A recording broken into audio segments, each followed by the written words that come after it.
일본 열도에 대한 상륙작전 준비도 당연히 이루어졌겠죠? 네, 있습니다. 이게 보통 이제 몰락작전이라고 하는 건데 1945년 11월 1일을 기해서 미군 500만 명과 영국군 100만 명이 일본 본토에 상륙한다는 작전이었습니다. 11월 1일 날 규슈를 먼저 공격을 하고 네. 그 다음 작전은 이제 코로넷 작전이라고 그래가지고 46년 3월에 이제 본토 혼슈를 관동 이 지역을 공격하겠다. 그래서 만약에 이 작전이 실행된다면 약 10만의 전사자가 나고요. 약 100만의 부상자가 나온다. 이런 계산 결과가 났습니다.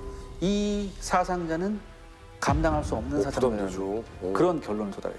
그래서 이제 원자탄에 대한 생각이 굉장히 적극적으로 변합니다. 그러니까 총 책임자는 이제 전쟁부 장관이었던 헨리 스팀슨이었고 그 밑에서 맨하튼 계획의 책임자였는데 최소한 폭탄은 2발 이상 떨어뜨려야 된다. 첫 발은 이 폭탄이 정말 무시무시한 거다라는 걸 보여줘야 된다. 그 효과가 엄청난 거를 보여줘야 돼요. 일본의 전쟁 수행 의지를 꺾기 위해서. 그다음에 두 번째 폭탄은 왜 써야 될까요? 우리 또 있어? 또 있어라는 걸 보여주기 위해서. 저희 역전다방이 뉴클리어를 그냥 말로만 슬쩍하고 넘어간다. 있을 수가 없는 일입니다. 이 원자폭탄의 비밀, 핵분열부터 이해를 시켜드리도록 하겠습니다.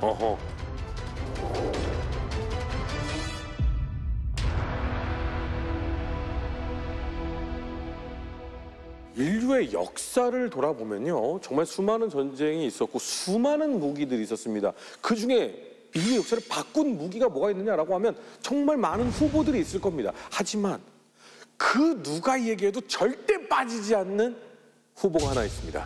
드디어 오늘 그 이야기를 시작해볼까 합니다. 밀리터리 사이언스 스쿨입니다.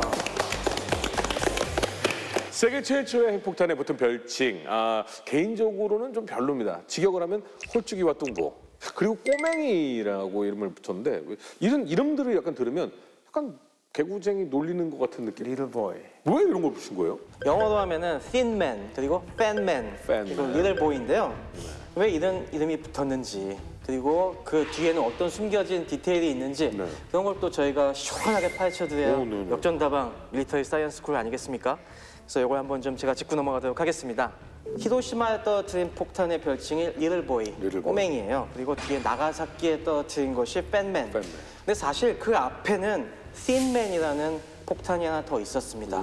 이거에 붙인 사연은 그 당시 미국에서 인기를 끌던 어떤 소설 원작의 미스터리 코미디 드라마가 있었어요. 그 제목이 The Thin Man이었죠. 그래갖고 어떤 여기 원자폭탄 개발하던 사람 중에 하나가 이거 내가 좋아하던 이름인데 여기다 한번 붙여보자. 마침 생김새가 딱 그러하니 이렇게 붙인 건데 이 결국에 틴맨은 빛을 못 보고 실패를 하게 됩니다. 중간에. 그리고 나서 그 다음 계획으로 리틀보이와 팬맨이 만들어지게 된 것이죠. 그러니까 사실 이게 공학도들의 센스가 이렇구나라는 느낌이 그죠? 본인이 재밌게 보던 시리즈가 있어서 이 찐맨 야 이거 실패해서 다음 뭐 할래? 말라깽이 똥보 이거 좀 이름 장난 센스가 그러니까 그럴 때는 좀 용역을 줬어야죠. 문과 쪽에다가 이름 붙이는 거에 대한 용역도 안 주고 자기들끼리 그렇게 위원회를 딱 꾸려갖고 원장님 같은 분을 위원장으로 딱 앉히고 이제 장기간 논의했어요. 아니 저는 아니 위원장 필요 없고 용역만 주시면 되는데 근데 뭐 홀쭉이와 뚱뚱이라고 해서 씬맨은 뭐 미사일이 얇은 핵폭탄이고 뭐 팬맨은 뚱뚱하고 뭐 이건 아닐 거 아니에요? 실제로 그렇습니다. 실제로 그래요? 겉모양. 그게 왜 그렇게 됐는지를 제가 오늘 과학적으로 한번 파헤쳐드리도록 하겠습니다.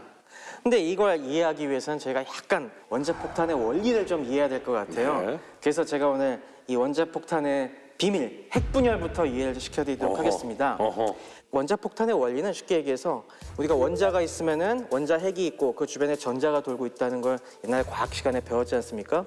이 원자핵, 굉장히 큰 원자핵을 갖다가 여기다가 중성자를 빵 쏴서 이걸 두 개로 땅 쪼갭니다. 그럼 그때 나오는 에너지가 결국에 이 폭발력으로 변하게 되는 것인데 거기에 쓰이는 물질이 모든 물질이 다 되는 건 아니고요. 몇 가지 물질이 가능한 게가 있습니다. 그걸 우리가 흔히 핵물질이라고 보통 통상 얘기하죠. 정확히 얘기하면 핵분열 물질.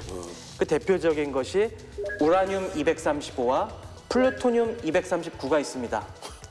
갑자기 앞에 이상한 뇽자 붙이는 거에다가 숫자가 붙어 있으면 헷갈릴 텐데요. 보통 이거 끝말잇 깨서 이길 때나 쓰지. 딱 그겁니다. 제가 저희 아들한테 많이 당합니다. 그래서 이 앞에 붙는 우라늄, 플루토늄 이거는 원소의 이름입니다. 이 원소의 이름은 뭘로 정해지냐면은 그 양성자의 개수가 원소 이름을 정합니다. 그래서 우라늄은 이 양성자가 92개가 있는 것이고요. 플루토늄은 94개가 있는 겁니다. 그러면 우라가 92고 플루토가 93이에요? 아니요. 그거는 이제 순서대로 양성자가 하나 있으면 수소, 2개 있으면 헬륨, 3개가 있으면은 리튬 이런 식으로 나가지 않습니까? 그래서 옛날에 주기율표막 이런 거 기억하셨을 텐데요. 이게 쭉 나가다가 끝에 가면은 우란 이게 뭐냐면은 우라노스가 무슨 뜻입니까? 우라노스요? 네. 간에 좋은? 그거 아니고 정확히 얘기하면은 저 천왕성이에요. 그 다음에 뭐가 붙을 것 같습니까? 93개가 있으면 양성. 해왕성, 그렇죠. 해왕성이 영어로 뭡니까? 플루토. 넵튠입니다. 그래서 93번은 넵튠이고 그 다음에 뭐가 붙어야겠어요? 명왕성. 명왕성이 붙어야겠죠. 명왕성이 플루토입니다. 그래서 플루토늄이에요. 그러면 이제 끝이네? 목토천의 명이면 끝났잖아. 그 다음은 어떻게? 그러니까 이게 중간에 이름이 그런 식으로 어떤 규칙을 갖고 붙이다가 그 다음에 발견자 이름을 붙이기도 하고 뭐 여러 가지 이름을 막 갖다 붙입니다. 그래서 지금까지도 굉장히 많은 100개가 넘는 원소들이 발견이 됐고 그 다음에 뒤에 붙는 숫자가 있었죠. 235.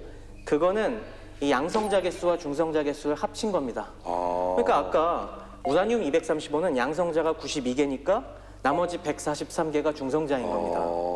그리고 플루토늄 239는 양성자가 94개니까 145개가 중성자인 겁니다.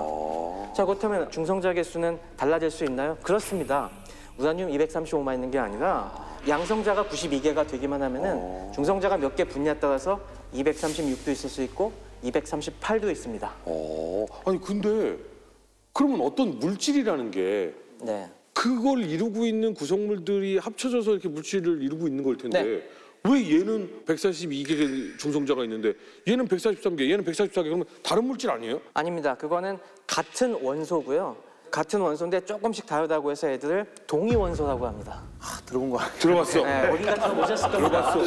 역사학에서 동위원소로 그 시대 측정하고 막 이러지 않습니까? 네, 맞습니다. 들어봤어. 그래서 탄소도 일반적으로는 양성자 6개, 중성자 6개인데 그 동위원소 측정하는 데 쓰는 거는 뭐 탄소 14라고 해서 중성자가 좀 더 많은 원소 그런 걸 씁니다. 그래서 이게 동위원소라고 해서 하나의 원소에도 여러 가지 중성자 개수가 다른 원소들이 있다. 이걸 이해하시면 되고요. 그래서 이 핵물질들은 어떤 특성이 있냐면은 중성자를 갖다가 맞게 되면은 얘네가 갑자기 불안정해집니다.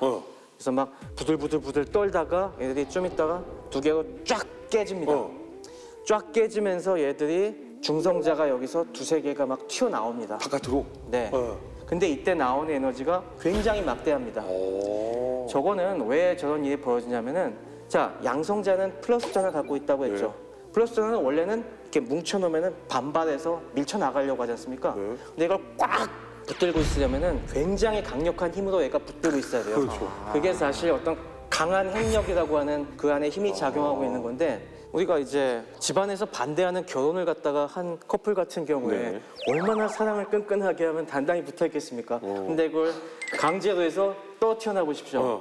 로미오와 줄리엣이지. 그죠. 로미오와 줄리엣처럼 뭔가 일이 나도 크게 터지겠죠. 똑같은 겁니다. 저렇게 원래는 단단히 결합돼서 떨어지지 않으려고 하는 원자 핵을 갖다가 저런 식으로 강제로 뚝 분열을 시키면은 그때 어마어마한 에너지가 나오게 되고 이게 원자 폭탄의 그 폭발력의 원천이 되는 겁니다. 그러니까 이렇게 했다가 탕 터져 나갔잖아요. 네. 얘네는 우라늄이 더 이상 아니네요? 그렇죠. 얘들은 쪼개졌으니까 다른 원소가 됐습니다. 뭐 저게 어떤 원소로 쪼개지냐에 따라서 이 중성자가 2개가 나올 때도 있고 3개가 나올 때도 있습니다. 자, 처음에 맞을 때는 1개가 들어갔는데 나올 때는 2-3개가 나와요. 그 다음에 이 중성자가 다른 옆에 있는 원자에게 부닥칩니다. 그러면 이번에는 2개나 3개가 부닥쳐서 또 쪼개지겠죠. 그럼 어떻게 됐습니까? 여기서 또 분열이 되면서 각각의 중성자가 2-3개가 나오고 그러면 기하급수적으로 이 반응이 확대가 되겠죠. 도미노 같은 거네. 그렇죠. 도미노같이 일어나는 이것이 바로 연쇄 반응입니다. 이해를 왜 이렇게 잘하세요? 이해를 왜 이렇게 잘하세요? 이거 이해가 안 가면 문제 있는 거 아니에요? 저희 그림에 보시다시피 그래서 한 군데 딱 원자핵을 때려서 분열시키기만 하면은 옆으로 바바바바바바바 이 반응이 퍼져 나가면서 갑작스럽게 이 핵분열이 전체 물질에 일어나게 되고 이게 바로 핵폭발입니다. 이 연쇄 반응이 그러면은 항상 일어나느냐? 그렇지가 않습니다. 일정한 조건 하에서 일어나는 거죠. 거기에 가장 중요한 것이 뭐냐면은 핵물질의 양이 중요합니다. 핵물질이 너무 조금이면은 여기서 새로운 중성자가 튀어나오지만은 다른 원자에게 맞기 전에 안 맞을 확률이 있구나. 네, 이게 그리고 바깥으로 새나가요. 바깥으로 새나가서 밖으로 빠져나가는 양이 이 연쇄 반응을 통해서 생성되는 양보다 더 많아집니다. 그럼 어떻게 되겠어요? 반응이 지속되지 않겠죠? 점점 사그라들겠죠. 네. 와. 그래서 이 연쇄 반응이 지속되지 못하는 그 상태를 갖다가 미임계 상태라고 하고요. 계속 충돌해서 연쇄 반응이 지속될 수 있는 이 상태를 초임계 상태라고 하고 넘어갔다 초임계. 네. 그 딱 경계가 되는 그 선이 바로 임계 상태인 걸 만들어요. 자, 그러면은 그래서 이게 어느 이상의 핵물질을 확보하는 것이 이 핵폭발을 일으키는 데 핵심입니다. 그럼 이 임계 질량이 어느 정도가 돼야 될까요? 아까 말씀드린 우라늄 235 같은 경우는 요 정도가 있으면 됩니다. 요건 크기가 요 정도가 있으면 됩니다. 요건 크기가 네 P90인데 이게 반지름이 한 8.5cm 정도 되는 P90입니다. 뒤에 P90이니까 가벼운데 우라늄은 굉장히 무거운 원소여서 이 정도면은 무게가 45.9kg이 나갑니다. 평소 같은 게 들을 수도 없는 거죠. 플루토늄 239는 그 양이 조금 더 작아요. 그래서 요 정도 있으면 됩니다.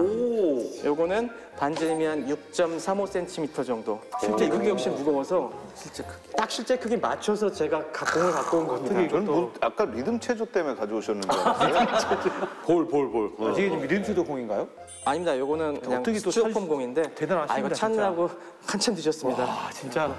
요만큼의 플루토늄이 16.7kg입니다. 그러니까 다시 얘기해서 우라늄은 요만큼 이상이 있어야 폭발이 일어나고 플루토늄은 이만큼 이상이 있어야 폭발이 일어난다는 얘기입니다. 그러면 땅을 파면 네. 이런 게 땅 속에 있어요? 아니요. 우라늄이? 절대 그럴 리가 없죠. 그래? 그럼 어디서 났어 이건? 어마어마한 광석을 갖다가 정련을 해갖고 정제를 해야죠, 당연히. 굉장히 적은 수밖에 없는 금속이기 때문에 캐내는데 힘듭니다. 그렇게 캐내기 쉬우면 너도 나도 다 핵무기 만들었게요. 알았어요. 미안해요. 잘 몰라서 그랬어요. 아닙니다. 그래서 이 핵물질은 또 특성이 뭐가 있냐면은 이 임계 질량 이상으로 갖고 있으면 위험합니다. 가만히 냅둬도 터져. 폭발이 일어나요. 지 혼자 막 분열하기 시작해. 네. 이게 왜 그러냐면은 이 안에 핵분열 물질들은 가만히 냅둬도 자발적으로 이게 붕괴가 돼서 중성자를 방출합니다. 이게. 그러다 보니까 가만히 냅둬도 어느 순간 쫙 분해가 돼서 중성자가 튀어나와 갖고 다른 데 부닥쳐서 빠바바바 연쇄 터지면서 반응이 일어나는구나. 연쇄 반응이 나서 터집니다. 그래서 절대 보통 때는 임계 질량 이하로 보관을 해야 됩니다. 그러면 임계 질량 이하로 보관을 하면요. 네. 빠져나가는 게 부딪히는 숫자보다 적으니까 터지지는 않는데 네. 막 뜨거워지기는 하는 거예요. 그러면? 약간씩은 뜨거워집니다. 거기서 실제로 열은 발생해요. 근데 그거를 그냥 가지고 있어도 위험한 건 아니에요? 그냥 물질도 방사능을 당연히 방출하기 때문에 위험하죠. 가까이 이렇게 대고 있으면은 상당히 심각한 손상을 내려놓으시죠, 입습니다. 이거 죄송합니다. 이거 피부공입니다. 그래요? 피부공입니다. 그래서 이걸 딱 들었을 때, 자, 첫 번째 폭탄의 아이디어를 우리가 떠올릴 수가 있습니다. 어떻게 하면 되겠습니까? 방금 말씀드린 대로 임계 질량만큼의 핵물질을 갖다가 쪼개갖고 두 개로 분리해서 떨어뜨려 놨다가 합치면. 폭발을 일으키고 싶을 때 이걸 딱 합치면은 뻥 터질 거 아니겠습니까? 이걸 이렇게 같이 대기만 해도 얘네들이 임계 질량이 넘어가는 질량처럼 활동을 하는 거예요? 그렇죠. 왜냐면 여기서 이쪽에서 튀어나오는 중성자들이 이쪽에 맞을 테니까요. 서로 주고받으면서 폭발이 일어나는 거죠. 이게 바로 처음 생각해낸 원자폭탄의 제조 방법입니다. 그래서 이걸 갖다가 포신형 원자폭탄이라고 해요. 길쭉하게 생긴 거. 쉽게 얘기하면 저거는 폭탄 자체가 안에 대포입니다.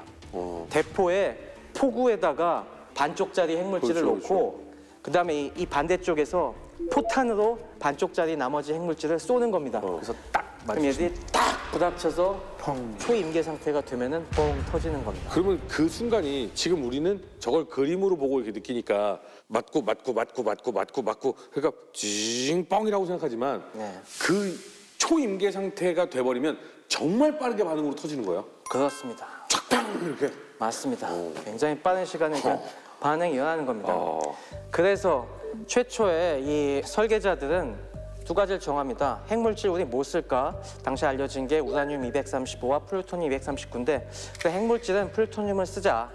그리고 방식은 요 방금 우리가 생각해낸 포신형을 쓰자. 건타입을 쓰자. 그래서 만들어진 게 씬맨입니다. 씬맨. 씬맨을 만들려고 하니까 문제가 하나 생겼습니다. 무슨 문제가 있냐면은 이 핵물질을 그러면 어느 정도의 속도로 이걸 딱 붙여야 될까요? 이걸 갖다가 너무 천천히 부닥치게 되면은 어떤 문제가 생기냐면은 이게 가깝게 접근하면서 반응이 시작을 해요. 그래서 이게 막 접근하고 있는데 갑자기 이 중간에서 핵분열이 일어나서 뻥 터집니다. 아, 폭발력이 약하겠네요. 그렇죠. 그러면 여기 맞부닥치는 요 가장자리에만 터지고 나머진 그 폭발력 때문에 다시 탱 튕겨나가면서 반응이 충분히 안 일어나겠죠. 미임계 상태의 조각들만 남겠네요. 그렇죠. 다시 말해서 핵물질이 충분히 타지 않습니다. 이게 프리데토네이션이라고 하는데 이러면은 폭탄의 효율이 엄청나게 떨어져서 이걸 막는 방법이 필요합니다. 그러면 어떻게 하면 이 문제를 극복할 수가 있을까요?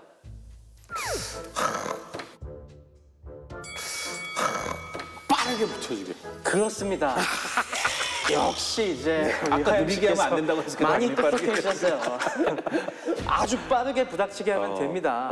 그래서 사실 대포 형식으로 만든 거예요. 그래서 대포알 날리듯이 굉장히 빠르게 뻥 하는데 계산을 해보니까 플루토늄은 이 속도를 초속 3,000피트 그러니까 시속으로 하면 약 3,290km per hour로 부닥쳐야 되는 겁니다. 마 2.6쯤 되는 거죠.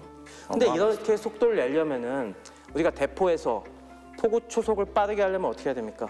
더 많은 화약을 써야죠. 화약을 많이 쓰는 것도 중요한데 포신을 길게 하죠. 네. 그러니까 포신이 길어질 수밖에 없는 겁니다. 이게. 그러니까 어차피 그 막대한 운동 에너지를 내야 되니까 거기에 따른 폭탄 사이즈가 그래서 씬맨이 된 거야? 그렇습니다. 아, 역시 척하면 재밌다. 재밌다.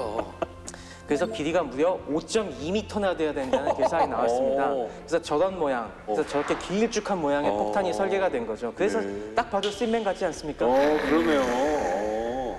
자, 그래서 이걸 처음에는 열심히 그래서 제작을 시작했습니다. 근데 문제가 하나 생겼어요. 이걸 미국 폭격기들로는 탑재할 수 있는 폭격기가 없는 겁니다. 이거 어떡하지 막 하다가 생각을 해보니까 이걸 탑재할 수 있는 폭격기가 딱 하나 있었어요. 그게 뭘까요? B29? 아닙니다. B29도 안 들어갑니다. B29는 크기는 한데 문제는 뭐냐면 B29는 이 중간에 기계 장치가 많아갖고 폭탄창이 몇 개로 나눠져 있거든요. 그래갖고 이게 5m짜리가 다 안 들어가요. 틴맨이 다 안 들어갑니다. 그냥 달고 가면 안 돼요? 근데 그러면은 이게 저항도 있고 이게 잘못 분실될 위험도 있고 해서 그래서 보니까 영국의 랭카스터 폭격기가 이걸 실을 수 있는 거예요. 랭카스터 폭격기는 저 B29보다는 좀 작은데 폭탄창은 이게 통짜로 돼 있어갖고 큰 폭탄을 넣을 수가 있었습니다. 그래서 우리 그랜드슬램 폭탄이라고 왜 지진 폭탄이라고 8m 넘는 거대한 폭탄도 저 랭카스터는 실을 수가 있었으니까 5.2m짜리 씬맨도 집어넣을 수가 있었죠. 근데 이걸 갖다가 저 이걸 그러면 영국의 폭격기를 빌려갖고 실으면 어떨까요? 라고 헵 아놀드한테 이걸 들이미니까 헵 아놀드가 팍 화를 냅니다. 뭐야? 야, 이 원자 폭탄은 우리의 진정한 비장의 전략 무기인데 이걸 영국 폭격기에 실어보낸다고? 말이 되냐 하면서 맹분이 없다 이거. 이건 말도 안 되는 소리다. 그래갖고 B29에다가 이걸 갖다가 우겨넣는 방법을 막 생각을 해서 이것저것 다 장치 뜯어내고 하면은 겨우 실을 수 있게 해놨어요. 근데 그 다음에 또 변수가 생깁니다. 뭐요? 알고 보니까 계산을 잘못했어요. 더 길어야 돼. 이 플루토늄이 239 외에 다른 불순물들이 저게 제조 과정에 섞여 들어가고 저거보다도 더 민감해지는 겁니다. 그래서 포신이 더 길고 더 빨리 쏴야 되는 겁니다. 그래서 너무 길어져서 야, B29엔 도저히 못 넣겠다. 그래서 씬맨이 포기가 됩니다. 이 방식으로는 안 돼. 그런데 저걸 포기하진 않고 그러면은 플루토늄 대신에 우라늄을 써보면 어떨까 해서 계산해봤더니 우라늄은 됩니다. 왜냐하면 우라늄은 플루토늄만큼 민감하지가 않아요. 그만큼 중성자가 많이 튀어나오지가 않아갖고 시속 1100km 정도로 부닥치면 3분의 1밖에 안 되는 거죠. 그러니까 포신 길이가 짧아도 돼요. 그러니까 폭탄의 길이가 3m면 된다는 계산이 나왔습니다. 그래 그러면 저 포신형 아이디어를 버릴 수는 없으니까 저거는 우라늄으로 만들자. 그래서 우라늄 235를 쓴 폭탄, 원래 틴맨보다 작아진 그 폭탄이 바로 리틀 보이가 된 겁니다. 근데 그냥 이렇게 하면은 또 하나의 문제가 생겼습니다. 뭐냐면은 우라늄은 생산하기가 더 어려워요. 플루토늄은 반면에 생산하기가 조금 더 쉽습니다. 이게 왜 그러냐면은 원래 이 우라늄은 자연계에 존재하는 큰 두 개의 대표적인 동위원소가 우라늄 238이랑 235입니다. 근데 238이 거의 다예요. 99.3%고 핵분열 물질인 235는 0.7%밖에 없어요. 정말 적네요. 정말 적습니다. 그래서 이걸 분리하기가 너무너무 어려워요. 그래서 대량 생산할 수가 없어요. 근데 이 나머지 99%를 차지하는 우라늄 238은 그걸 원자로에 집어넣어서 제철이야. 중성자를 맞게 하면은 얘네가 점점점 시간이 지나면은 플루토늄으로 변합니다. 중성자를 먹고서 우걱우걱 먹고서 그다음에 얘가 원소가 자발적으로 변해서 핵분열을 일으킬 수 있는 플루토늄 239가 됩니다. 그러니까 이거는 우라늄을 원자로에 집어넣고 오래 가동하면은 플루토늄이 생기는 거예요. 그래서 그만큼 생산하기도 쉽고 그걸 재처리하면은 대량 생산할 수가 있는 거죠. 그래서 다 이렇게 아니, 너무 신기한 게 그걸 어떻게 알고 시작한 거야? 타이밍이 절묘한 게 마침 이 핵분열에 대한 연구가 물리학계에서 1930년대 말 딱 이 2차 대전 직전에 굉장히 급진전이 됐습니다.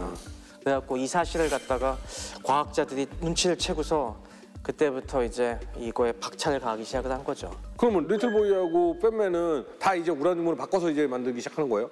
그 외에도 생산되는 플루토늄을 그래도 버릴 수는 없잖아요. 이 금쪽 같은 핵물질을 이용하지 않습니까? 근데 6m씩 만들어야 되니까. 네, 그래서 방식을 바꿉니다. 어. 이번에 그래서 등장한 것이 다른 방식, 임플로션, 내폭형이라는 방식의 원자 폭탄을 새로 만듭니다. 내폭형.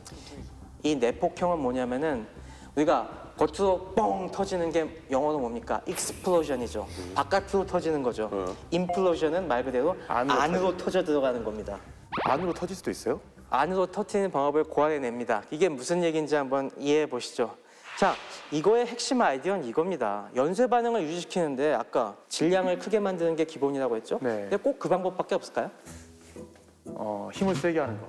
압력. 아, 나 알 것 같아. 어떻게? 바깥으로 빠져나가는 개수가 서로 부딪히는 개수보다 더 많으면 반응이 안 일어나잖아. 바깥으로 안 나가게 하면 되잖아. 대단합니다. 에이스 파신 거잖아요, 지금.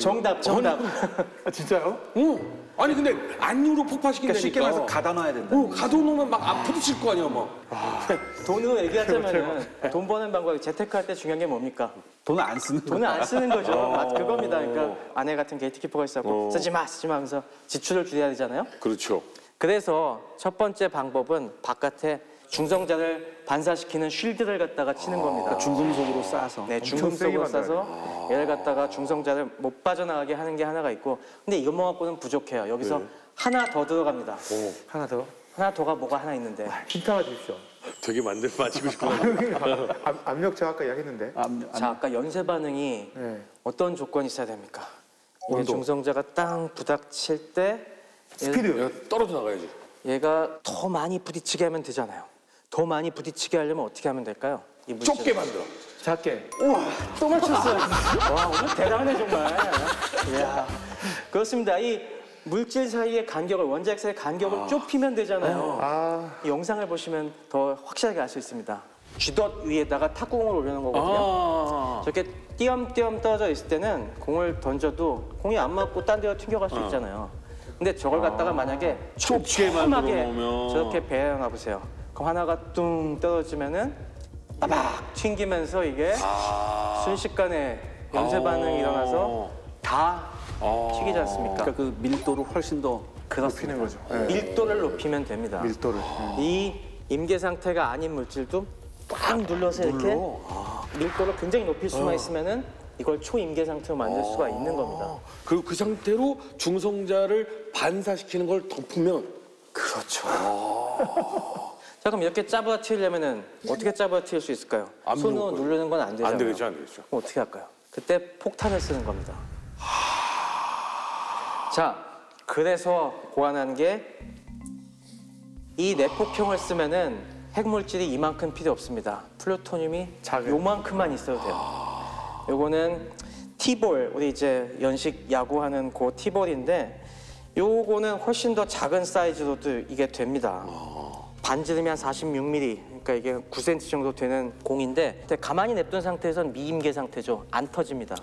안 터지는데 이 겉에다가 일단 그 쉴드하는 여기 중금속으로 이 감손 우라늄, 아까 얘기한 핵물질을 빼낸 그 나머지 우라늄을 여기다가 축구공만큼만 덮어 씌우고 그 바깥에 또 알루미늄을 씌우고 맨 바깥에 플라스틱 폭탄을 또 둥그렇게 이제 감쌉니다. 그리고 이 플라스틱 폭탄을 터트려서 푹 찌부러뜨리는 거예요. 그 찌부러뜨리는 순간 초인계 상태가 돼버리는 거구나. 그렇죠. 저기 애니메이션을 보시면은 자 저기 동시에 점화시키면은 폭발 압력이 가운데로 몰리죠. 가운데로 몰리면서 저 안에 있던 핵물질이 꽉 눌리면서 이 초임계 상태가 되고 그때 뻥 터지는 겁니다. 전 세계에서 핵폭탄 제일 이해하기 쉽게 설명한 프로그램이 우린 것 같아. 네, 진짜로. 네. 여기서 폭발 효율을 높이기 위해서 한 가지 장치를 더 넣었는데요. 이렇게 지름 2cm 정도 되는데 중성자를 생성해야 되지 않습니까? 처음에 이걸 부닥쳐서 터트리게 하려면은. 근데 자발적으로 이렇게 찌그러뜨렸을 때 나오는 중성자는 한 초당 한 몇십 개에서 100개 정도밖에 안 나와요. 요것만 갖고는 폭발 임팩트 있게 팍 터트리기가 쉽지 않으니까 훨씬 더 활성화시킬 수 있는. 중성자를 많이 발생시키는 물질을 요 안에 요만큼 집어넣습니다. 안에 공이 찌그러지면서 중성자가 약 1초에 1억 개 정도 튀어나옵니다. 몇억 개가 튀어나오면서 그 바깥에 있는 핵물질 플루토늄을 폭발시키는 겁니다. 초임계 상태가 된. 그래서 이것이 바로 팬맨의 원리입니다. 임플로션 타입의. 그 두 가지 중에 뭐가 더 어렵고 쉽습니까? 아무래도 앞에 나온 건 타입이 쉽고 직관적이고 쉽고 네. 저거는 굉장히 어려워요. 그러면 개발도 저게 더 뒤에 된 걸로 이게. 그렇죠. 어쩔 수 없이 이제 플루토늄을 쓰기 위해서 고안을 해냈고 특히 중요한 게 뭐냐면은 이 폭약을 동시에 정확한 타이밍에 터트리는 게 굉장히 중요해요. 네. 이걸 동시에 터트리지 않으면은 불균형하게 되면은 한 이쪽이 먼저 터져서 역시 이쪽이 먼저 핵분열 반응이 나서 한쪽으로 튀어나갈 거 아닙니까? 그럼 그만큼 반응이 완벽하게 일어나지 않겠죠. 그럼 지금의 폭탄은 이때보다 훨씬 더 작아지고 위력은 훨씬 더 세지는 거는 뭔가 또 방법이 있는 건가요? 지금은 저 때보다도 조금 더 좋아졌는데 아까 얘기한 이 타이밍을 예술로 맞추는 게 중요합니다. 이게 찌그러뜨려지는 요 압력을 잘 맞추는 것도 중요하고 그때 반응을 어떻게 정확하게 일어나게 하느냐. 아까 얘기 나왔듯이 반응이 조금만 빨리 일어나도 효율이 떨어지고 조금만 늦게 일어나도 효율이 확 떨어지기 때문에 이걸 여러 차례 핵실험을 통해서 이 정확한 값과 노하우를 갖고 있는 게 핵 강국인 거죠. 근데 또 이것도 있잖아요. 플루토늄 같은 경우는 제철에서 나왔는데 그걸 이제 밀도 있게 해야 되잖아요. 네. 그래서 그 밀도 있게 하는 과정에서 안에서 아주 조그만 기포라도 생기면 그렇죠. 안 돼요. 그래서 이걸 어떻게 하냐면 거의 1mm 단위라고 내가 들었는데 1mm 단위로 엑스레이를 찍어요. 그래서 그 1mm 단위로 엑스레이를 찍어서 거기서 기포가 있나 없나를 봐야 돼요. 살라미 확인. 예. 근데 만약에 기포가 조그만 게 하나도 있으면 그건 이제 안 되는 거예요. 이런 건 미소한 거 하나하나가 굉장한 노하우고 사실 원자 폭탄 자체 만드는 거는 핵물질만 있으면 가능은 해요. 네. 아까 얘기한 것처럼 핵물질을 일정 양 이상만, 임계 질량 이상만 갖고 있으면 터트릴 수는 있죠. 근데 효과적으로 터트리는 거는 엄청난 노하우죠. 그래서 이 만들어진 게 저 리틀 보이와 팬맨, 저게 B29 사진과 비교해 보면 한 저 정도 사이즈 됩니다. 충분히 떨어뜨리면 안 돼요. 근데 크죠, 근데 생각. 저거를 폭발을 해서 그 정밀하게 압력을 동일하게 하는 거는 네. 뭐 어떤 컴퓨터 프로그래밍이나 이런 걸로 시뮬레이션을 돌려봐야 될 거 아니에요. 근데 생각해보면 이거 연도가 1944년 5년이야. 이때 그런 거 없었잖아요. 아 그렇습니다. 머리로 다 하는 거. 계산을 암산한 거야? 최 박사님 같은. 안 됩니다. 그 정도. 핵천재. 당연히 이게 암산으로 안 되기 때문에 굉장히 중요한 질문을 해주셨는데 그래서 이 당시에는 이런 거 정밀하게 계산하는 것 자체가 진짜 난제였어요. 그래서 그 당시에는 계산을 어떻게 했는지 궁금하시지 않으십니까? 그 당시 과학자, 공학자들은 도대체 컴퓨터. 이런 계산을 어떻게 했나. 지금 같은 전자식 컴퓨터 없이. 그래서 준비했습니다. 제가 그 당시 과학자들이 쓰던 계산기를 제가 여러분께도 하나 나눠드렸는데 바로 이겁니다. 계산기라고요? 잠깐 우리 건 왜 작은데 최 박사니까 커요? 제가 여러분들에게 보여드리기 위해서 좀 큰 걸 갖고 왔고요. 여러분들에게는 조금 더 작은 걸 나눠드렸습니다. 이게 바로 계산자라는 물건입니다. 아, 계산자. 요즘은 이 계산자 기억하시는 분들이 거의 없을 텐데 이게 1970년대까지만 많이 쓰이고 그 다음에 이 전자계산기가 나오면서 싹 사라졌어요. 이거 원장님 잘 모르세요? 몰라요. 진짜? 네, 처음 봤어요. 원장님 문과예요. 아, 죄송합니다. 예, 요거는 뭐 복잡하게 설명드리면 너무 어려우니까 쉽게 얘기해서 곱셈 나눗셈 하는 자입니다. 이게 곱셈 나눗셈이 복잡한 거 아니겠습니까? 근데 이게 어떻게 하냐면은 2 곱하기 3을 한다고 해보십시오. 요 밑에서 2를 찾아보세요. 여기 이쯤에 2가 있죠? 네, 아래쪽에. 아 여기 찾았습니다. 그 다음에 요 중간에 움직이는 여기에서 1 눈금이 있을 겁니다. 네. 요 1 눈금을 그 2에다가 올려놓으세요. 네. 겹치게 하시고 그러면은 보십시오. 2 곱하기 2는 어떻게 하냐? 2 곱하기 요 위에 걸 보시면 2. 이 밑에 뭐가 있습니까? 1.6. 4가 있죠. 4가 있죠. 잠깐만. 아, 뭔가 잘못했을 거야. 아 그러네. 네. 여기죠, 2. 그다음에 2. 여기 4. 밑에 4. 네, 4. 그리고 2 곱하기 3은 6. 2 곱하기 4는 8. 이게 가장 쉬운 2 곱하기 몇을 보여드렸지만은 마찬가지로 1.5 위에다가 2를 놓고서 그 다음에 보면은 1.5 곱하기 1은 1.5, 1.5 곱하기 2는 3, 1.5 곱하기 3은 4.5. 여기 눈금으로 다 계산할 수가 있는 겁니다. 근데 최 박사님, 네. 나같이 노안이 온 사람은 어떻게 해요? 로안에 오신 분은 여기다가 수포? 아, 아예 포기하라. 아, 알겠어요. 아니요. 그래서 여기 보면은 돋보기가 달린 계산자도 있었습니다. 그래요? 네. 그래서 그 당시에는 공학자들이 이거 아주 정밀하게 계산할 수는 없지만은 주로 이제 공식 갖고 곱셈 나눗셈을 할 때 요거 갖고 막 왔다 갔다 해서 이 자로 대충 일단 계산을 합니다. 그래서 아까 임계질량 계산할 때 아 이게 16.7kg까지는 정확히 안 나오지만 한 16kg 정도. 그다음에 그 더 정확한 걸 알고 싶으면은 또 다른 물건을 이제 꺼내 들죠. 뭐요? 거기서 쓰는 게 바로 기계식 계산기를 씁니다. 그러니까 이거는 계산자는 일단 대충 계산하는 용도예요. 당시에 쓰던 기계식 계산기를 제가 보여드리도록 하겠습니다. 이때 당시엔 110V 썼어요? 220V 썼어요? 당연히 미국은 110V 썼는데 이건 220V 개조된 걸 제가 갖고 있습니다. 개조했어요? 아, 진짜 뭐 집에 원자폭탄 있을 것 같은데?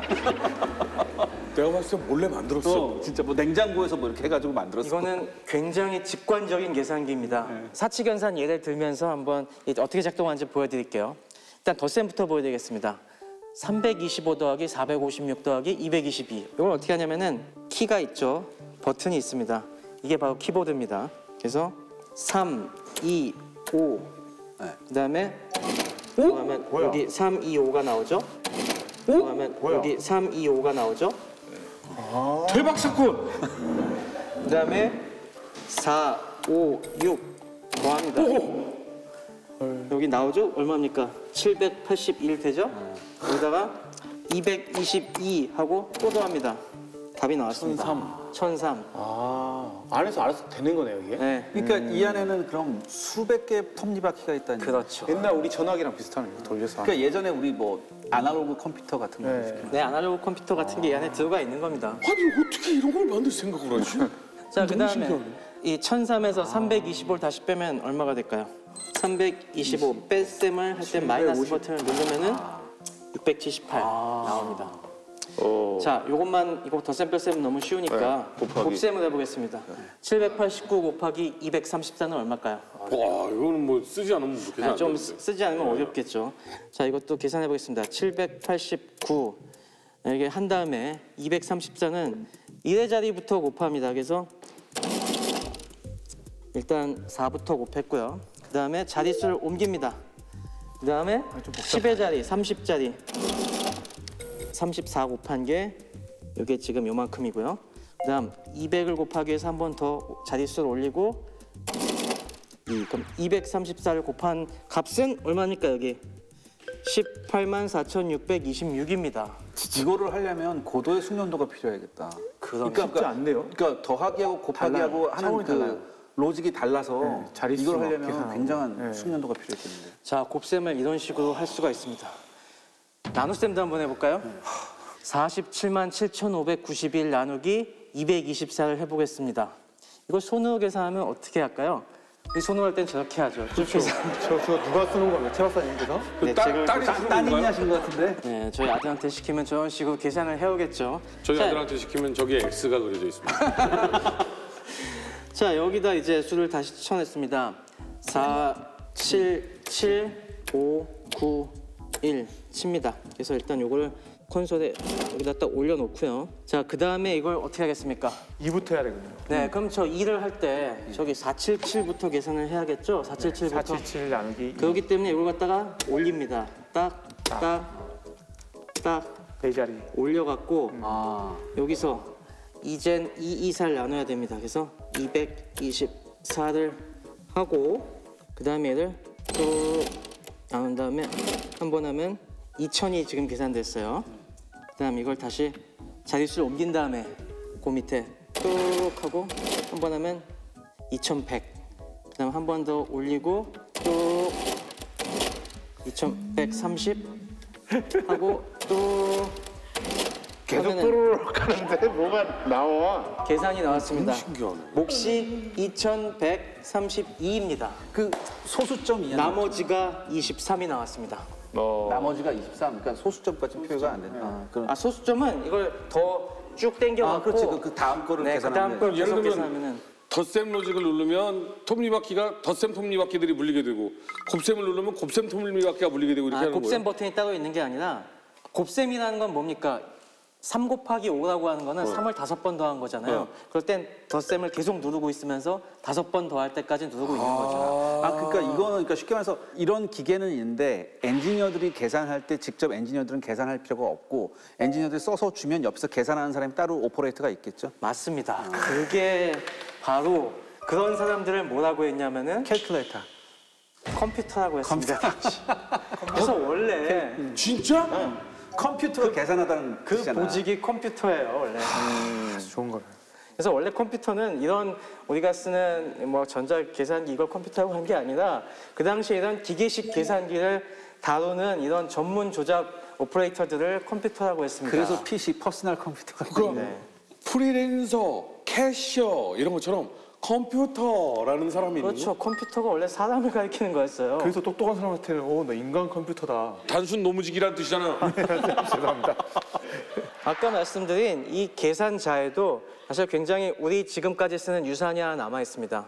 요거 아까 위아래 숫자 맞출 때 세세한 숫자들은 맞추기가 힘들기 때문에 여기 이렇게 딱 헤어라인이 있어갖고 요걸 해놓고 맞추거든요. 요걸 뭐라고 하는지 아십니까? 요게 바로 컴퓨터. 요게 바로 커서입니다. 커서. 커서 우리가 지금 컴퓨터에 워드 프로세서에 여기 깜빡깜빡하는 커서. 그 위치 그걸 커서라고 하죠. 그 커서의 어원이 된 게 바로 요겁니다. 컸어. 그래서 사실 우리가 지금 쓰는 이 컴퓨터에는 이게 왜 이런 일이 붙었을까 궁금한 부분들이 많이 이게 있는데 커서였어요. 굉장히 재밌는 게 많이 숨어 있습니다. 그래서 불과 이게 2차 대전 때는 물론이고 아폴로 계획하던 그 시절에도 다 이런 식으로 계산했어요. 그러니까 여기서 정말 더 소름이 끼치는 게 이때 당시에 이런 기계적 컴퓨터, 그 다음에 캐드캠도 없던 시절, 그렇죠. 컴퓨터로 그림 그릴 수도 없어서 이 사람이 도면을 손으로 그려지는 작도하고. 시절인데 그 시절에 이거를 해가지고 달나라로 로켓을 쐈다는 건, 그 다음에 폭탄을 만들고 뭐 이렇게 했다는 건, 와. 겁나서 못 갈 것 같은데요. 그러니까 거기 나는 이게- 약간은 오차만 생겨도 이거는 끝나는 거 아니에요? 네, 그렇죠. 그래서 그 당시에는 공학적 설계가 굉장히 여유를 많이 뒀습니다.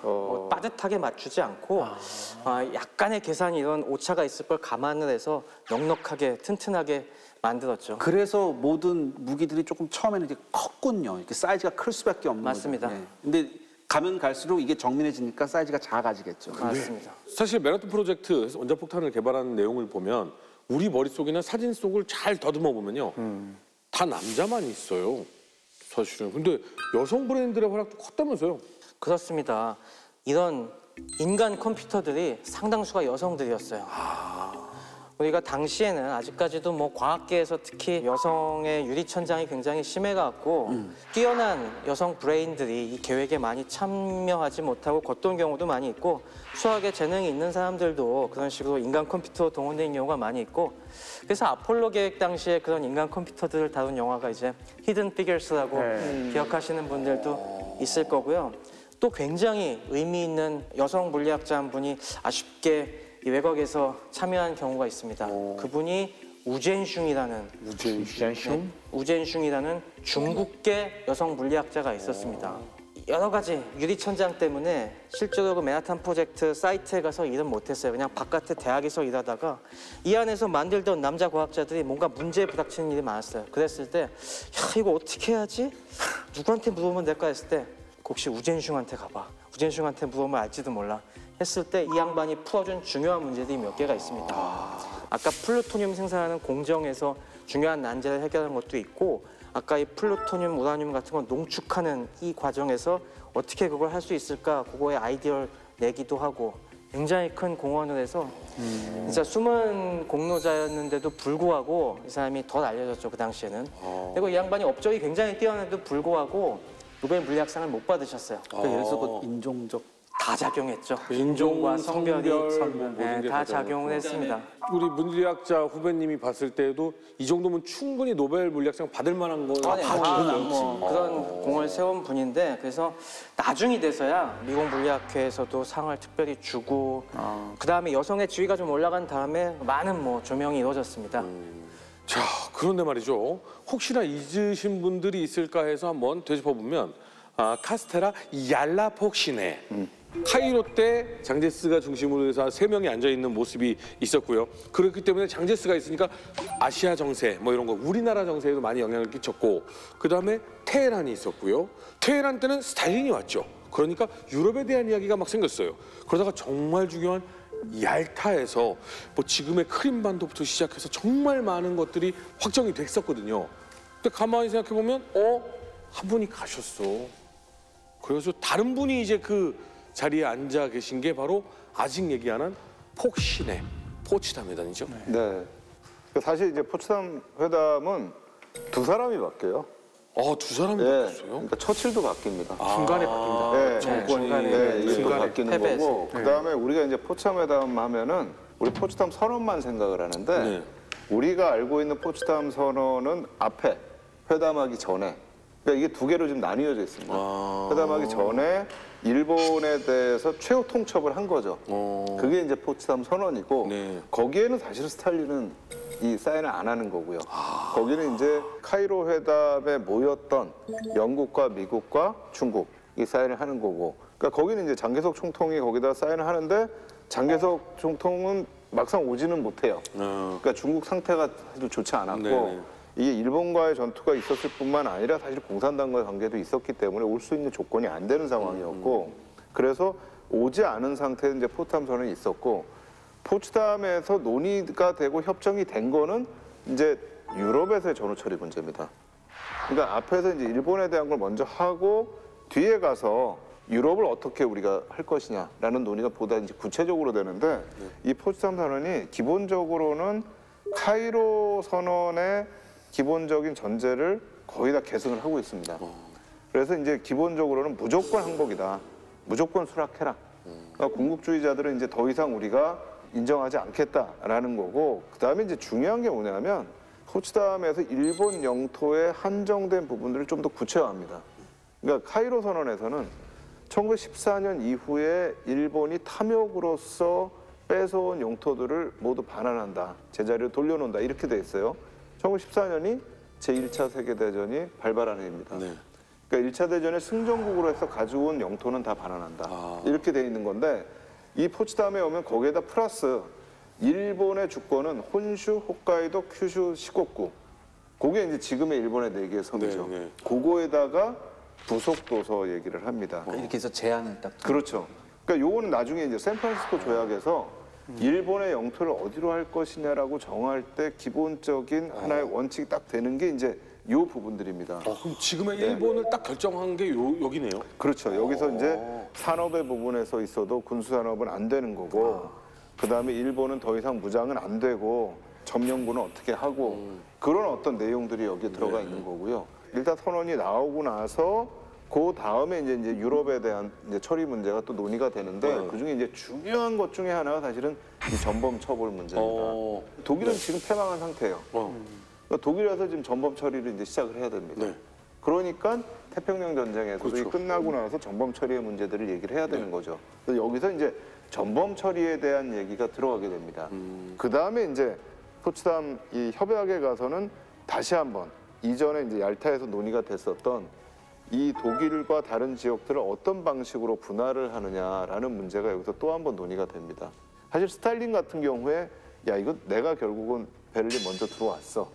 근데 뭔가 하여튼 지금 과실을 여기서 한번 쫙 보여주는 그런 효과가 분명히 있었고요. 반면에 이제 트루먼은 여기 와서 회의를 하는데 원자탄 실험 성공했어. 라는 메모를 여기서 받아요. 이 와중에 네, 딱 회담 도중에 성공합니다.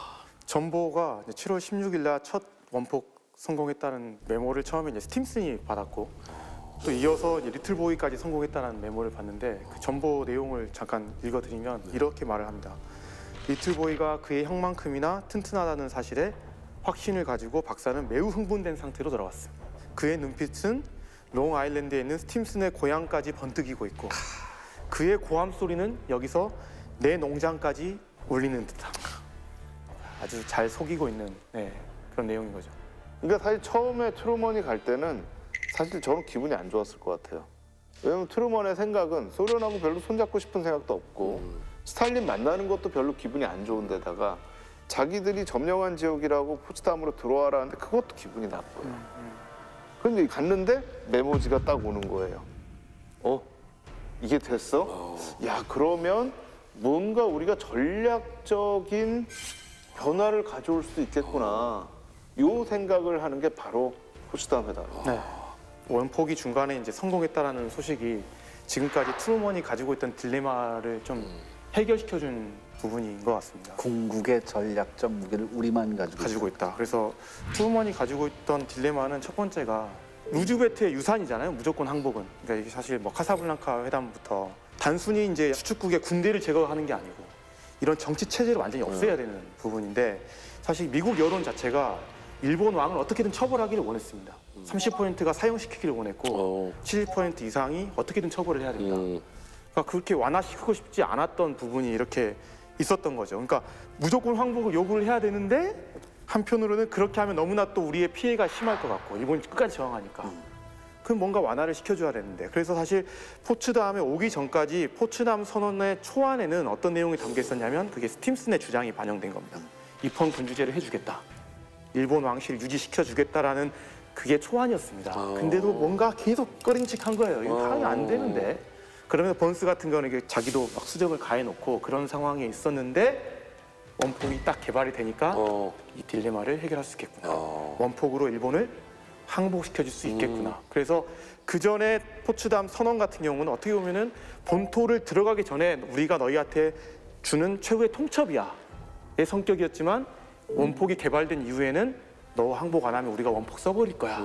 라는 일종의 이제 알리바이 성격이 되는 부분이고 또 하나의 딜레마가 이제 소련과의 관계인 겁니다. 그러니까 지금까지는 다 소련의 참전을 너무나 원했던 거잖아요. 미군의 그렇죠. 피해를 적게 하기 위해서. 근데 동시에 소련이 참전하기를 원하지 않습니다. 이게 180도로 안 바뀌어요. 들어왔는데. 저지를 하고 싶어요. 사실 스탈린이 이때 의도했던 건 뭐냐면 포츠담 회담에서는 우리가 엄청난 기여를 할 수 있어. 근데 미국이 별로 시큰둥한 거예요. 그러니까 어떤 것까지 밝히냐면 야 일본이 특사를 우리한테 보낸대. 비밀 문건을 트루먼한테 보여주기까지 합니다.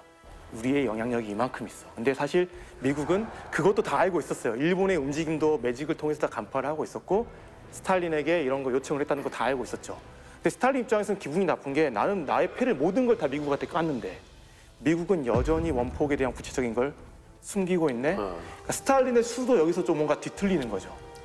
그러면서 이제 결정적으로 원폭이 딱 개발되고 나니까 포츠담 선언문 자체가 이제 바뀌는 겁니다. 기존의 입헌 군주들의 약속 이런 것들이 다 없어져 버리고 일본 입장에서는 대단히 가혹한 문건이 이렇게 나가게 된 거고 그리고 7월 26일 날 발표를 할 때 소련을 빼버린 거죠. 거의 네. 사실상의 냉전의 시작. 최후 통첩을 마주한 일본 수뇌부 반응이 어땠습니까? 이 포츠담 선언에 대해서는 나는 묵살하겠다. 그리고 끝까지 전쟁에 매진하겠다 이렇게 발표를 합니다. 요게 원자폭탄을 사용하는 명분을 마련해 줬습니다. 네. 저기 보면은 원폭 투하 명령서가 보일 겁니다. 아까 포츠담 회담 26일 아니었어요? 네, 선언이. 그러면 포츠담 이게 선언이. 네. 이미 모든 그러니까 결정은 지금 명분만 찾고 있는 거예요. 그래서 이게 소련 없이 일본의 항복을 받아내겠다는 겁니다. 그게 너무 원했기 때문에 원폭 사용을 정말 빨리 하고 싶었던 부분이죠. 역사와 전쟁을 다루는 반 역전다방 원폭 투하 과정을 집중적으로 한번 살펴보도록 하겠습니다. 그래서 임무를 맡은 부대가 바로 509 복합비행전대 하에 포르티베츠 대령이 이끄는 편대가 이제 조직이 됩니다. 그리고 폭탄 투하 임무를 맡은 항공기 이름이 바로 그 유명한 에놀라 게이였죠. 네. 하지만 네. 100% 완조립된 상태는 아니었습니다.